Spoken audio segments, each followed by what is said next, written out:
হ্যামিলন শহর ছোট্ট সুন্দর, নদীর ধারে ঘর বন্দর। হঠাৎ এলো ইঁদুর দলে, সবাই থাকলো ভয়ে জলে। একদিন এলো এক বাঁশিওয়ালা, রঙিন পোশাকে মুখে হাসি ভরা। বলল সে, আমি পারি ভাই, তোমাদের মুক্তি দিতে চাই।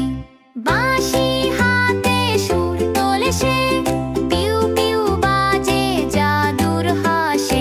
ইঁদুরেরা নেচে নেচে চলে, নদীর জলে হারিয়ে রলে। শহর বাঁচল সবাই খুশি, কিন্তু মেয়ের রাখলো না কথা তুষি। বাঁশিওয়ালা দুঃখে ভরে, আবার বাঁশি বাজায় ঘরে ঘরে। এইবার বাজলো